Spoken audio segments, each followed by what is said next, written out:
Even when you feel low, you can still go. Even when you feel slow, you can still go.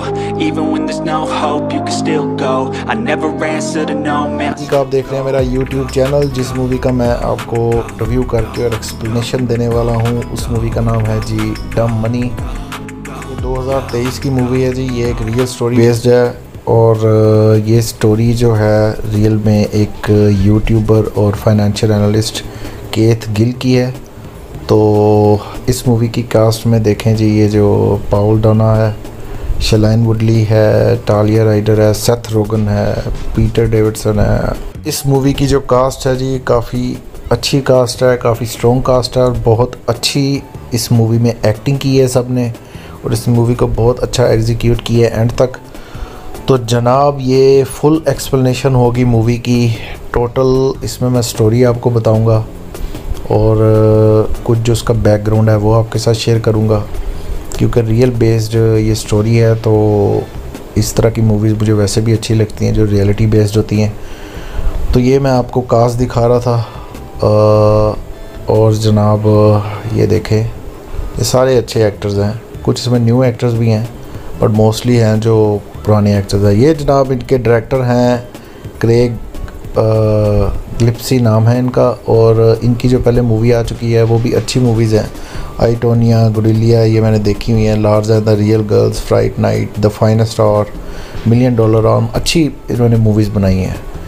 तो जनाब ये है spoiler alert. अगर आप चाहते हैं कि आपकी मूवी स्पॉइल ना हो तो यहाँ पे आप रिव्यू छोड़ के जा सकते हैं। तो अब ये रिव्यू स्टार्ट करते हैं जनाब। मूवी स्टार्ट होती है केथ गिल से, जो कि एक यूट्यूबर भी है और फाइनेंशियल एनालिस्ट है। तो ये इसके बारे में बताते हैं कि इनका जो यूट्यूब चैनल है वो रोरिंग किटी और डीप फकिंग वैल्यू के नाम से है और ये फाइनेंशियल एनालिस्ट है मास म्यूचुअल पे और यूट्यूबर भी हैं एक। तो जनाब इनकी ही ये सारी स्टोरी है। इनकी नेटवर्थ बताई गई है कि 97,000 इनकी नेटवर्थ है, $97,000। सो ये हमारी स्टोरी स्टार्ट हो चुकी है। ये अपने एक दोस्त से मिलते हैं और अपने दोस्त को बताते हैं कि मैंने गेम स्टॉप में, जो कि एक कंपनी है, उसके बारे में मैं आपको बताता हूँ कि उसमें मैंने अपने $53,000 इन्वेस्ट कर दिए। इसका दोस्त मजाक उड़ाता है, कहता है यार तुम मजाक कर रहे हो, तुमने इतने पैसे कैसे इन्वेस्ट कर दिए एक ऐसी कंपनी में जिसका कि कोई इतना नाम भी नहीं है, जिसके मतलब इतना कभी सुना नहीं है, जिसके कोई शेयर प्राइजेस इतने अच्छे नहीं हैं, जिसके शेयर्स कभी ऊपर नहीं गए, तुमने उसमें कैसे कर दिया इन्वेस्ट। हालांकि ये फाइनेंशियल एनालिस्ट आदमी है, ये मतलब सारी चीज़ों को समझता है फाइनेंस को, क्योंकि इसकी जॉब भी मास म्यूचुअल में एज अ फाइनेंशियल एडवाइज़र है।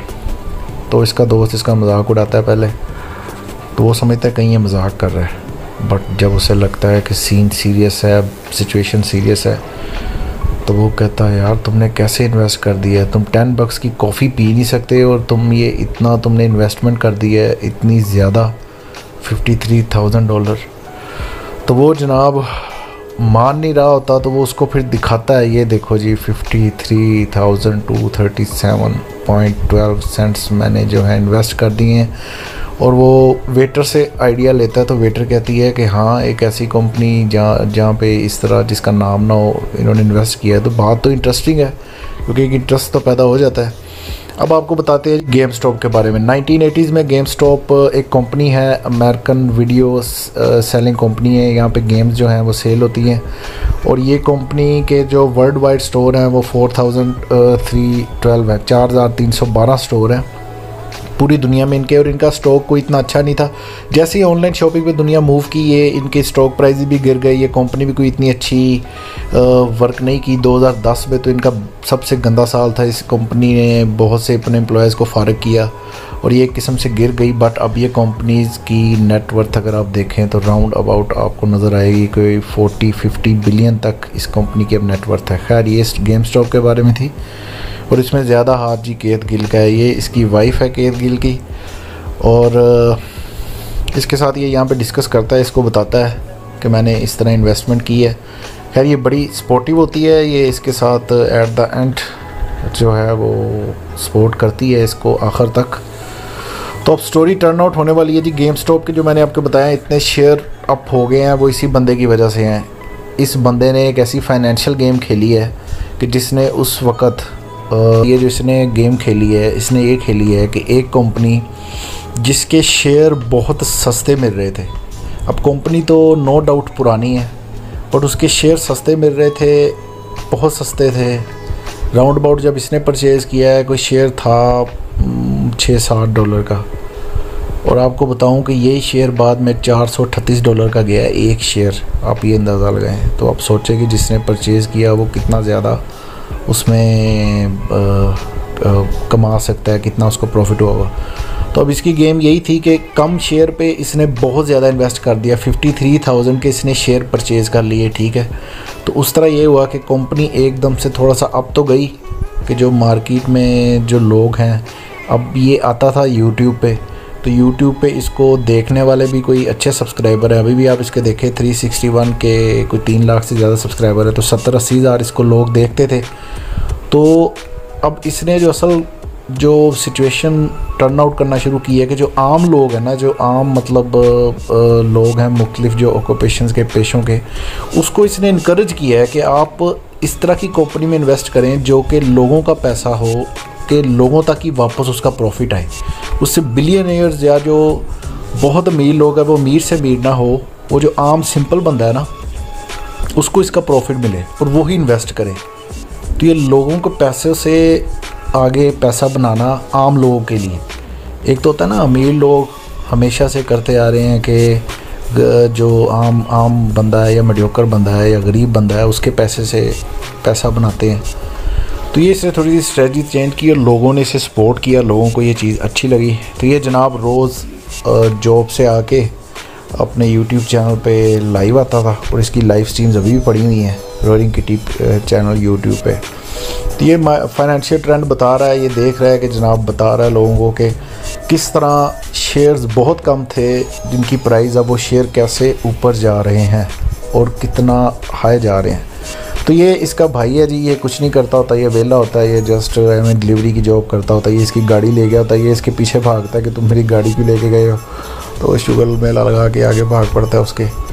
खैर अब ये दिखाते हैं कि कुछ जो हैं स्टूडेंट्स कॉलेज के, वो अब इसकी वीडियोस भी देख रहे हैं और वो भी इन्वेस्टमेंट इसके साथ करना चाहते हैं। तो जब ये देखते हैं कि ये केट गिल ने इन्वेस्ट किया है इस कंपनी के अंदर, तो बहुत से लोग मोटिवेट होकर उसमें इन्वेस्ट करना शुरू करते हैं। यहाँ पे बात आती है जी सेथ रोगन की। ये भी एक बहुत बड़ी कंपनी, इसका फाइनेंशियल एडवाइज़र होता है।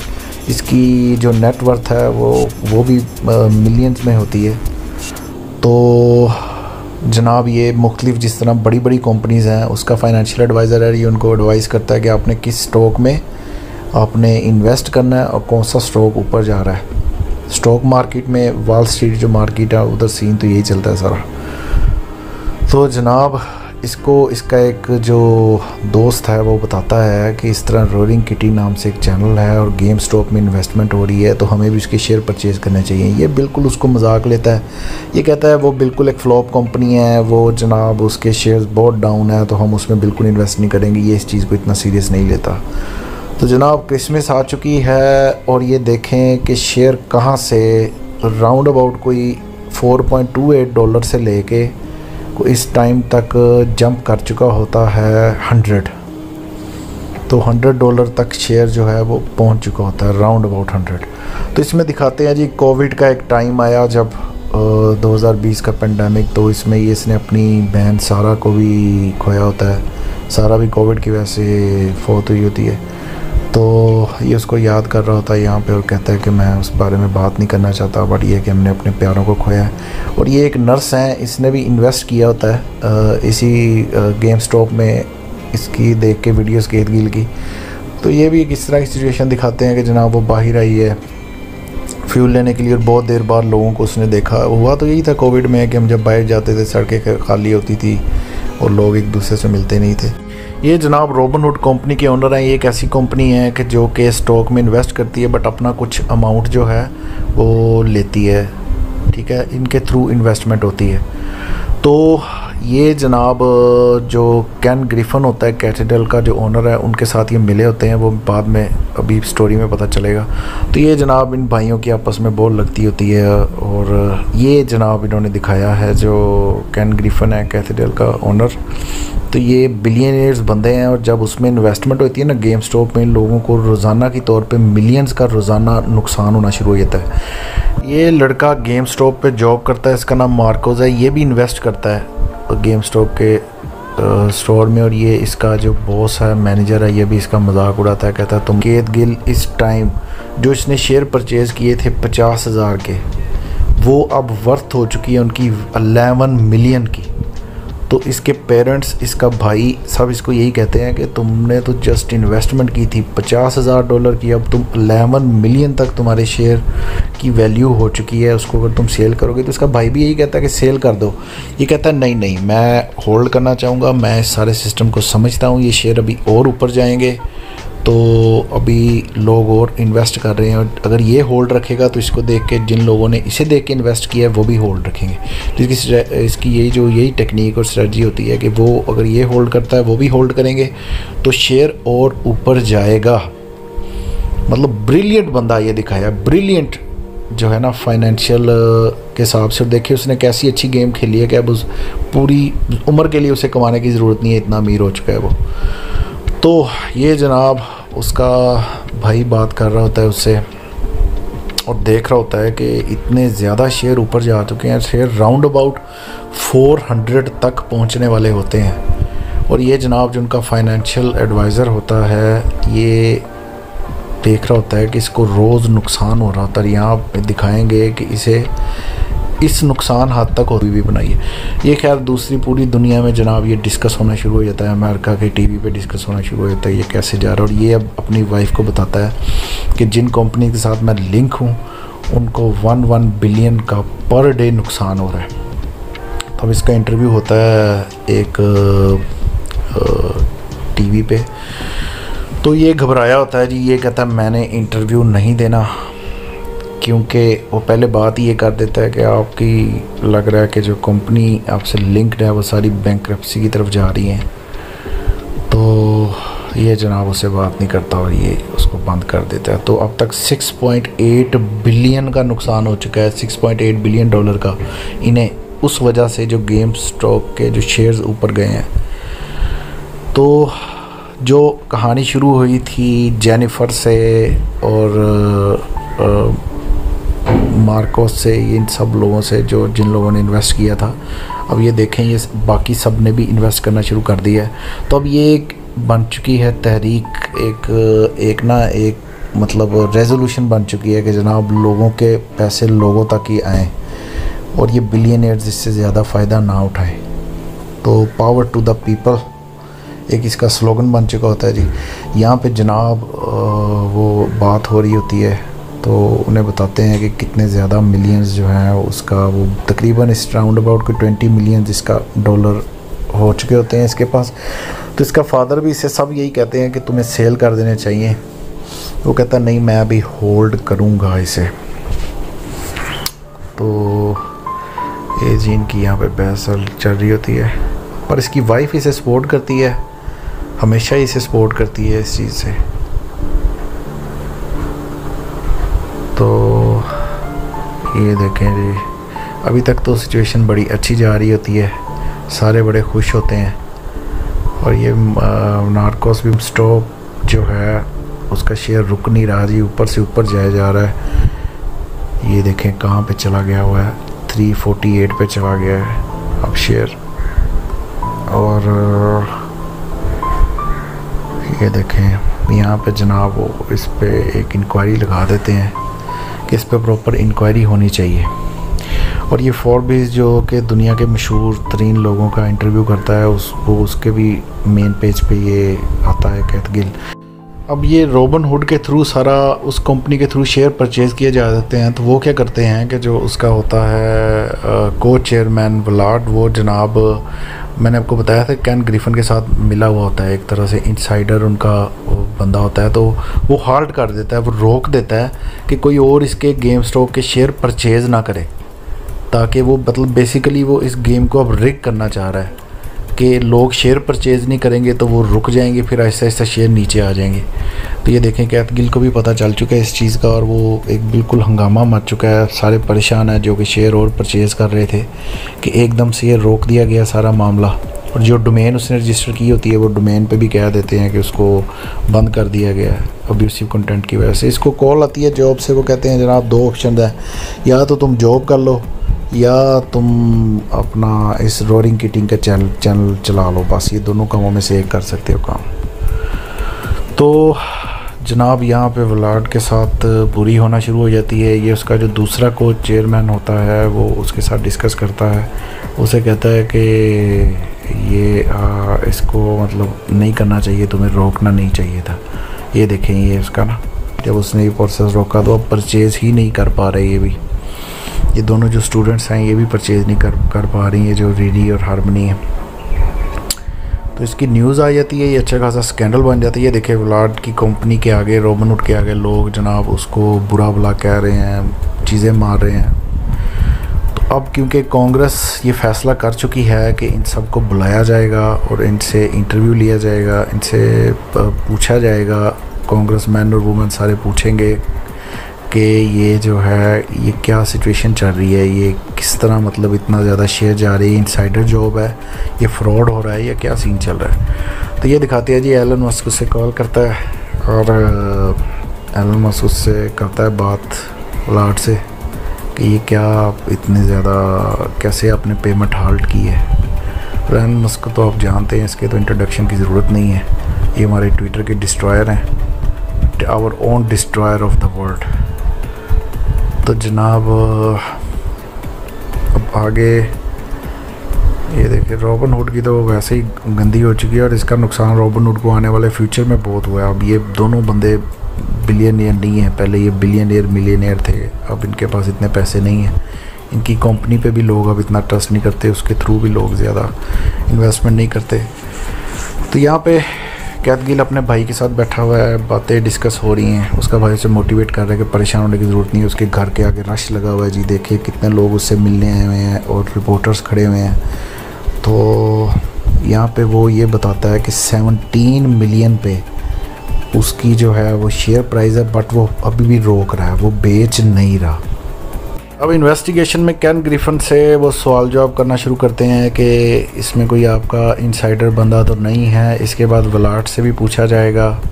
अब ये गेव पोल्कन का इंटरव्यू हो रहा है जी, जो कि मालवन कैपिटल मैनेजमेंट के हैं, जो मैंने आपको पहले बताया था कंपनी है जो डिफरेंट फाइनेंशियल एडवाइसेस देती है टू डिफरेंट बिलियनियर्स। ये जनाब कैथ गिल का वो ले रहे हैं इंटरव्यू, इससे पूछ रहे हैं, सारा इन्वेस्टिगेट कर रहे हैं। तो ये यहाँ पे बड़ी अच्छी स्टोरी बताता है कि जी मैं तो बोस्टन में पैदा हुआ, मेरे वालिद बड़े गरीब थे, ट्रक चलाते थे, वालदा नर्स थी, तो मेरे पास तो इतने पैसे नहीं थे। मैंने वाहद अपनी फैमिली में से जिसने डिग्री भी हासिल की है और मैं कोई इनसाइडर बंदा नहीं हूँ, मैंने जस्ट ये जो है सारी चीज़ों को समझा है टाइम लगा के, ठीक है। तो वो कहता है कि मैं लोगों को कोई फाइनेंशियल एडवाइस नहीं देता, मैंने तो अपने शेयर उसमें लगाए गेम स्टॉप में और फिर लोगों को इनकरेज किया, जो लोग फिर बाद में मोटिवेट हुए। तो ये तो कोई क्राइम नहीं है ना जी, अगर किसी को मोटिवेट करते हैं। तो ये इसका जो रियल जो है ना इंटरव्यू वो भी पड़ा हुआ है यूट्यूब पे। ज़बरदस्त बंदे की जो कम्युनिकेशन स्किल है वो बहुत अच्छी है, अच्छी इसकी आप देखेंगे कन्वर्सेशन स्किल अच्छी है इसकी। और ये बंदा लकी भी था भाई कुछ कि इतनी देर में इतना ज़्यादा ये फेमस हुआ और अभी तक लोग इसे जानते हैं और अब मिलियनेयर ये बंदा है। तो इससे यही पूछते हैं, वो बस यही कंफर्म करना चाहते हैं कि इसमें कोई इनसाइडर जॉब कोई नहीं है, कोई फ्रॉड नहीं है, कोई इलीगल काम नहीं है। वो उनको बिल्कुल सेटिस्फाई कर देता है कि कोई इस तरह का इलीगल काम है ही नहीं है। ये बिल्कुल एक मैंने अपने गैसेस पे और अपनी एक स्प्रेडशीट पे अपने दिमाग से ये सारा काम किया है। ये मैंने सारी चीज़ को समझा है, मार्केट को समझा है, वॉल स्ट्रीट को समझा है और जो इसकी रेडिट है उसको समझा है, जो इनका वॉल स्ट्रीट बेट्स जिस तरह एक है उसमें ना वॉल स्ट्रीट के अगेंस्ट बेट्स होती हैं, तो कहना मैंने वो सारी चीज़ें समझे हैं। और इसमें यहाँ पे एक वर्ड वो कहता है कि जनाब और कुछ नहीं, मुझे सिर्फ स्टॉक से प्यार है, आई लव स्टॉक। और ये वर्ड कह देता है, तो इस पे लोग बहुत खुश होते हैं। अब ये देखें यहाँ पे मोमेंट आएगा, ये देखें वो कहता है आई जस्ट लव स्टॉक। तो जनाब फिर ये हुआ कि आगे जाके वो इस तरह रिस्ट्रिक्शन उसको उठानी पड़ी रोबिनहुड को। अब यहाँ पे ये सोचता है कि सेल करे, बट ये 50,000 के और बाय कर देता है और फिर लोगों को बताता है कि मैंने 50,000 और बाय कर लिए। ये देखे 1 लाख के शेयर वो बाय कर चुका है और ये दिखा रहे हैं कि जनाब गेम स्टॉक के जो शेयर हैं वो ट्रिपल हो चुके हैं। और ये गेम स्टॉक का जस्ट एक जो है वो आउटलेट है जिस पे मार्कोस जॉब करता होता है। ये अपने बॉस को कह देता है कि जनाब मैंने अब इस कंपनी में इन्वेस्ट कर दिया है, ये जो स्टोर है मैंने पूरा परचेज़ कर लिया है, तो अब तुम मुझे निकाल नहीं सकते। ये इसमें कुछ ओरिजिनल दिखा रहे हैं, ये फिर उसमें कुछ स्टोरी बता रहे हैं कि जनाब किस तरह वलाड जो है वो बिलियनर्स नहीं रहे। और ये देखे दिखा रहे हैं सारी चीज़ें। और जो केथ गिल है वो भी जनाब छोड़ चुका है, 2021 में उसने यूट्यूब छोड़ दी थी। अब उसका नहीं पता वो क्या कर रहा है, क्योंकि वो अब वो अपनी वीडियोस वगैरह नहीं बनाता।